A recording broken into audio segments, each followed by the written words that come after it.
Agora vamos começar o programa trazendo para você mais um capítulo de uma novela que parece que tão cedo não vai terminar. E eu espero, se for preciso, que ela demore. Eu, você de casa e muitos de nós que estamos acompanhando mesmo o Balanço Geral e os telejornais aqui da sua TV Atalaia. Porque aqui a gente faz jornalismo, né, com excelência, como a gente costuma dizer. Sabe por quê? Porque essa é uma novela que vai trazer muitos outros capítulos, como eu disse até no dia de ontem. É só talvez a ponta do iceberg. A novela dos fantasmas da Prefeitura de Aracaju, na administração do prefeito João Alves Filho. Agora, mais um capítulo repleto de absurdos. Os caça-fantasmas do Ministério Público já têm mais de 200, mais de 200 nomes sob investigação. Ontem, nós tivemos acesso a mais depoimentos. A reportagem é de Candice Matos. Coloca na tela. Os supostos funcionários fantasmas da Prefeitura de Aracaju na gestão do ex-prefeito João Alves Filho existem e prestaram depoimentos à promotoria. Uma delas é a dona Edna Cruz Menezes, uma senhora que sequer sabe o endereço da sede da gestão municipal. Demonstra que estava lá comissionada por uma indicação política e chora ao perceber que não tem muito o que explicar. Eu não assinava ponto. Mas eu ia todos os dias. Certo, mas não assinava ponto? Não. Ninguém controlava a frequência da senhora? Não. Quem era sua chefe, seu chefe imediato? Marlene? É. Marlene Calumbi? Quem é Marlene? A irmã de João. A irmã de João? É. Ela era sua chefe no gabinete do prefeito? No gabinete do prefeito. Mas ela não trabalhava no gabinete do prefeito? Mas eu achava que era ela que era a chefe. Quando a senhora ia para o gabinete, a senhora trabalhava com quem lá? Ana, eu tô tão levando que eu esqueci o nome. E onde é que fica o gabinete do prefeito? Na prefeitura. Onde é? Só que eu não sei o endereço daquele lugar, não. Me explica onde é o lugar.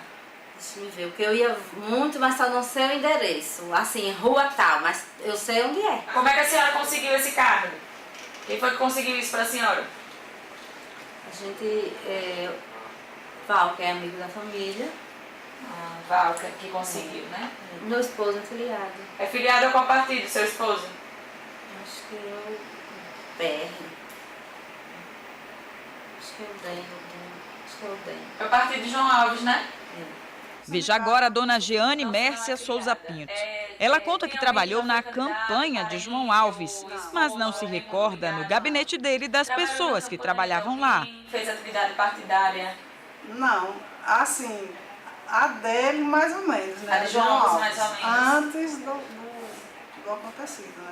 Antes do cargo, antes de 2013, você já trabalhou como? Fazendo o que na campanha? Sim, buscando votos para ele, mas nada de... Funcionando como cabo eleitoral? Isso, certo. A senhora conhecia outras pessoas, outros colegas de trabalho, fora a Etivânia?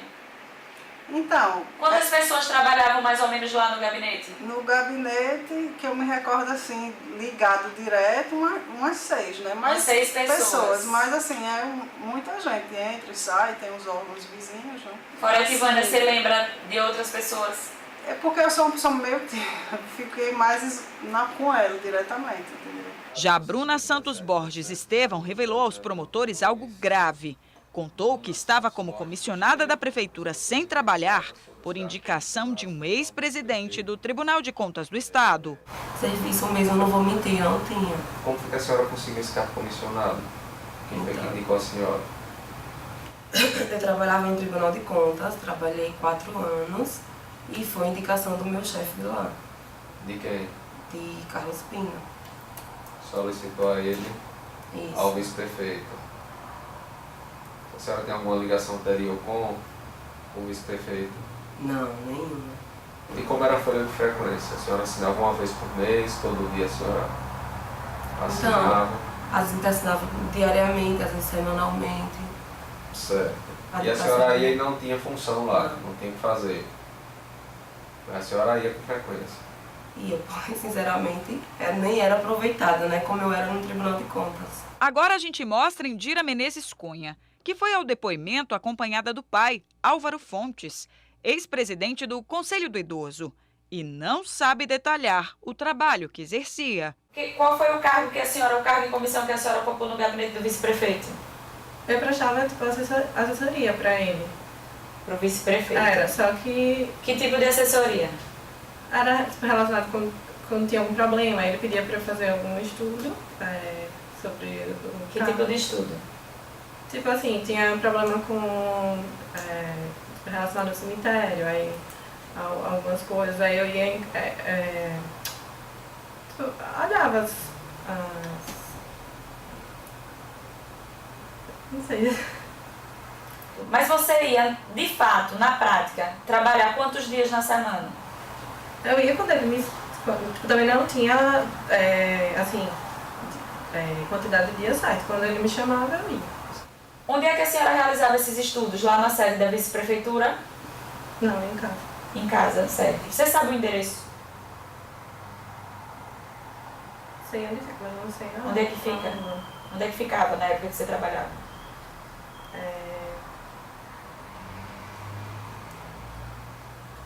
Como é que você conseguiu esse cargo comissionado? Por que é que você, Indira, foi nomeada para ele? Quem me chamou? Sim. Foi através do meu papai que tem uma amizade com... Uma amizade não, conhecimento.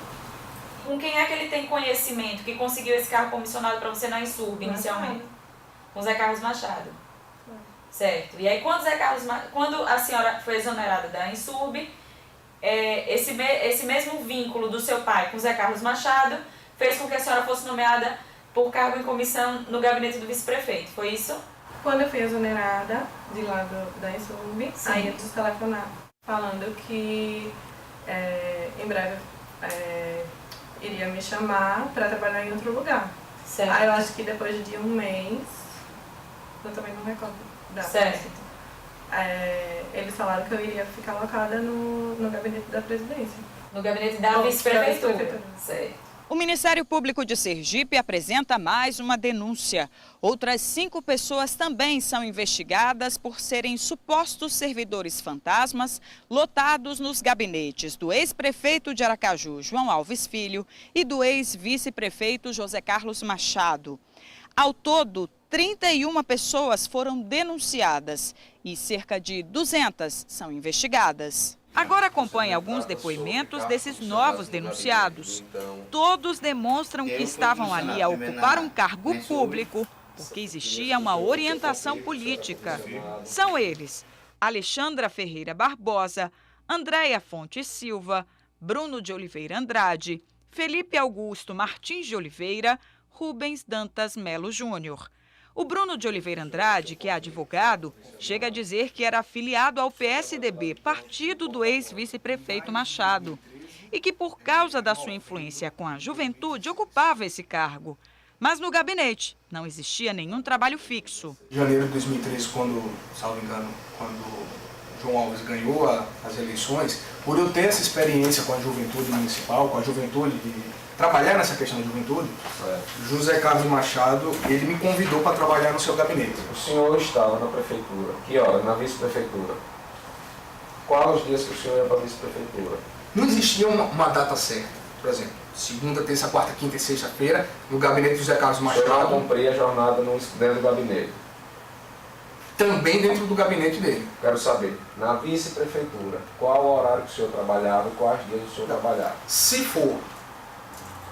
o trabalho for considerado só no gabinete aqui parado, certo, não existia uma data fixa, não existia um horário estabelecido. Então você não ia diariamente na... Existiam reuniões com uma certa frequência e depois começou a existir as reuniões com mais frequências no gabinete dele na Rua Campo do Brito. Mas respondendo de forma mais objetiva, se você está me perguntando, se o doutor está me perguntando se de 8 às 12, das 14 às 18, certo, eu estava lá de segunda a sexta, sentado no birô, não, porque o que for estabelecido comigo não era dessa maneira. Não existe ato formal, o senhor não assinou nada que liberasse o senhor não é documentado com relação a isso.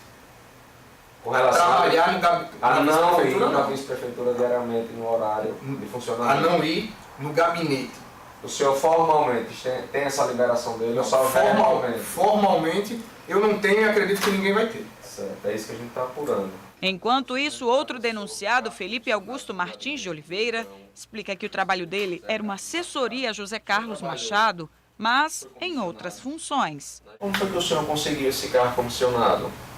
Foi uma indicação De quem? de um amigo De que quem? trabalha na prefeitura, André Carvalho, Certo, que trabalhava lá na gestão de João Alves. certo. Ele me indicou para o carro que Machado estava precisando de um assessor social media. O senhor passou a acompanhar ele a partir de agosto Isso, em comícios pelo interior. isso. E todos os dias ia para o escritório dele, ali ao lado da DESO. Ele tem um escritório, é o escritório do partido, o escritório dele. Não, dele, é uma galeria que ele tem uma sala lá. Aonde fica precisamente?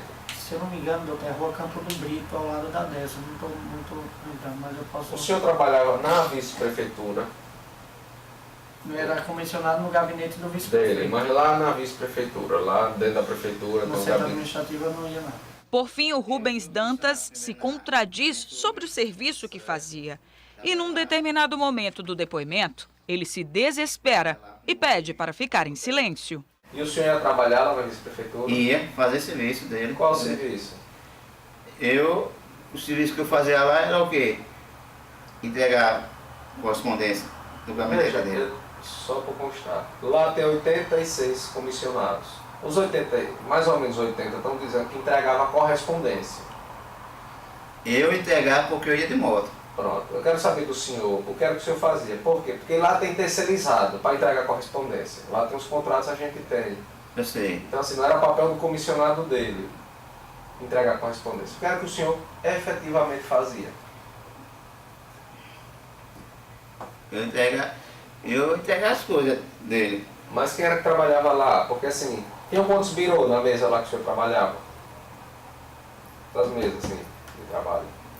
Agora lembrar assim, eu não lembro mais não. O que é que justifica o senhor trabalhar e as pessoas que de fato eram assessoras não conheciam o senhor?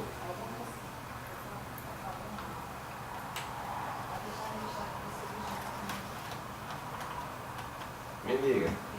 Não está batendo a história. Se o senhor trabalhava mesmo. Eu às vezes trabalhava pelo partido, né?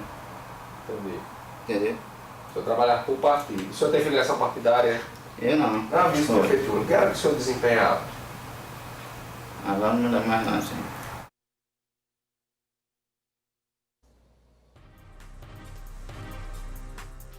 Eu fico aqui pensando comigo, e você em casa deve estar bem refletindo, né? O que a gente vai dizer, como eu comentava no dia de ontem? É tentar explicar o inexplicável. As pessoas não conseguem dar uma resposta plausível àquilo que o Ministério Público questiona. Por que não conseguem? Porque a coisa já virou moda, né? No Brasil, é como se, é assim mesmo, eu recebo, vou lá todo mêsinho no banco, puxo meu din-din, puxava nesse caso, e agora corre o risco de puxar outra coisa. São pessoas que estão sendo investigadas. Algumas pessoas a gente conhece no dia a dia, outras não.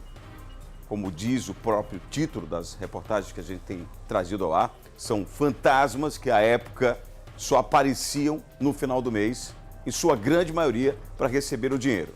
Aí você deve estar se perguntando, tá certo? Tá correto isso? É assim que deve acontecer? Essas pessoas têm o direito de simplesmente receber sem trabalhar? E você, trabalhador, que todos os dias pega um buzu lotado, vai para o seu trabalho, vai cumprir suas horas, vai lá para poder dar conta do recado, para o chefe reclamar, seja empresa privada ou até mesmo no setor público, alguns, né, a gente sabe que funcionam, não é uma prática tão comum como a gente gostaria, mas alguns funcionam. Mas você deve estar comparando agora. Ah, engraçado, essa turma está tentando explicar o inexplicável e eu vou todos os dias, né, desculpem aqui a expressão, mas dando um duro danado, para eu não dizer outra coisa aqui, dando um duro danado para poder, né, no final do mês, estar lá cumprindo as metas, fazendo a coisa render. E aí a gente fica sabendo de pessoas que simplesmente, ó, estavam lá na maciota, com base nas investigações, e no final do mês ia lá receber o cascaio, o din-din, o faz-me rir. Aí você deve ficar assim, poxa vida, quanta injustiça, né? Bom, o Ministério Público, no seu papel, no seu mistério, no seu compromisso com a sociedade, está tentando fazer com que a coisa fique, né, numa outra, digamos, dimensão, fazendo com que a coisa de fato funcione, para a gente não ter essa angústia, sabe, de estar assistindo esse tipo de depoimento e depois fica assim com a cara mexendo, minha gente, tá tudo errado. E olha, eu disse ontem e vou repetir, é apenas a pontinha do iceberg. A gente vê aquele iceberg ali, aquela geleira, e acha que tem muita coisa, não tem não. Lá no fundo, a pedra é enorme, a pedra é grande. Eu torço para que essas pessoas sejam penalizadas, para que os responsáveis pelo esquemão sejam penalizados. Eu não torço por ninguém, nem a favor e nem contra. Agora, eu torço por uma coisa chamada justiça social. É o meu papel, é o nosso papel, justiça social. Quem, de repente, cometeu algum ilícito, alguma irregularidade, que seja devidamente punido. Não sou juiz, o programa aqui, a TV Atalaia, nós não somos tribunais nem juízes de ninguém.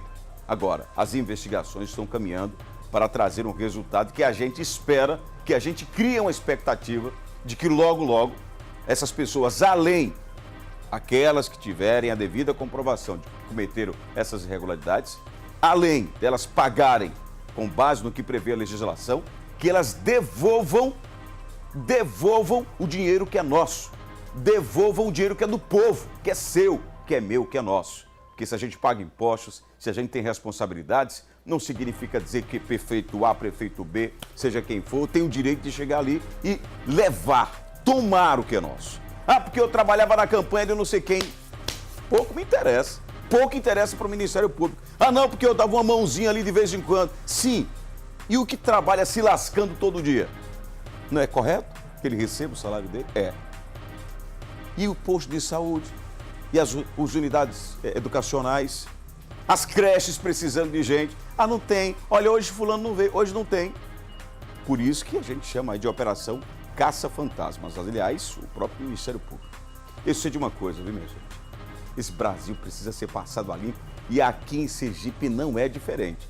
Não deve ser diferente. Lamento que o ex-prefeito João Alves Filho esteja basicamente, quem sabe, já encerrando a sua carreira política, né, com tanta coisa feia aparecendo. Lamento que o homem tem uma história, como tantos outros políticos. Mas, infelizmente, nessa fase final aí, a gente está vendo filha presa. Não estou dizendo que é responsável ou não, quem vai dizer a justiça ao final, mas é uma situação vexatória, é uma situação que, né, chama a atenção. Aí já temos todo esse envolvimento, gabinete do prefeito, do ex-prefeito, infelizmente também da própria irmã do prefeito, a senhora Marlene Calombi, que eu tenho um carinho enorme.